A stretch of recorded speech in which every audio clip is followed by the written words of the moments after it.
मार्क्सवादी कम्युनिस्ट पक्ष, अखिल भारतीय किसान सभा आणि centre of Indian trade union यांच्या वतीनं आज अहिल्यानगरमध्ये लॉंग मार्चचं आयोजन करण्यात आलंय।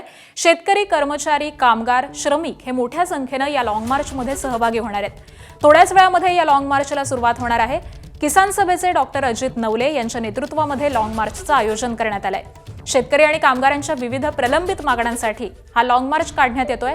राजूर ते अहिल्यानगर जिल्हाधिकारी कार्यालयापर्यंत हा लॉंग मार्च काढण्यात येणार आहे। राजूर इथून या मार्चला सुरुवात होणार आहे। दरम्यान याचा आढावा घेत आंदोलनकर्त्यांची बातचीत केलेली आहे आमच्या प्रतिनिधींनी, जाणून घेऊयात।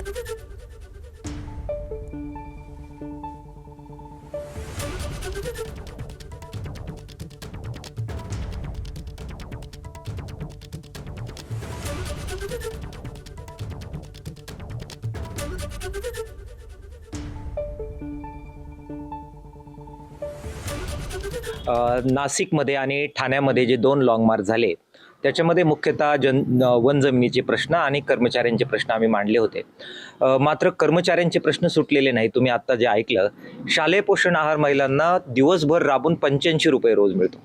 आमच्या अर्धवेळ परिचारिका आहेत, दिवसभर राबून महिना 90 रुपये।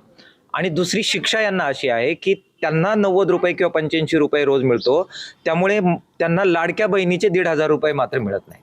आम्ही काम करीत नाही का? आम्ही काम करून आम्हाला लाडक्या बहिणी म्हणना, जे काम नाही करत त्याचं एक फक्त मतदानासाठी त्या लाडक्या बहिणी त्यांच्या, आणि आम्ही मतदान नाही का करत त्यांना? आम्ही पण मतदान करतोच ना। आम्ही काही दुसऱ्याला बाहेरल्या देशात जाऊन मतदान नाही ना करत, आपण पण महाराष्ट्रातच आहे ना। मग त्यांनी आपला विचार केला पाहिजे आमचा, ह्या लाडक्या बहिणी आपल्याच आहेत, आपण मानधन दिलं पाहिजे त्यांना। काम करणाऱ्याला दाम तर दिलंच पाहिजे, अन्न करणाऱ्याला सरकार दाम देत आहे घरी बसून 1,500 रुपये, आता 3,000 का देणार आहेत। आणि मग आम्हाला का नाही? आम्हाला तर आम्ही कामाचं दाम मागतोय फक्त।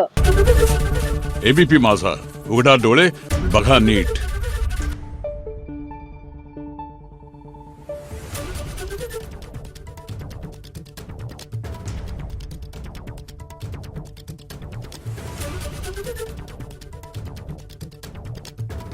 Thank you.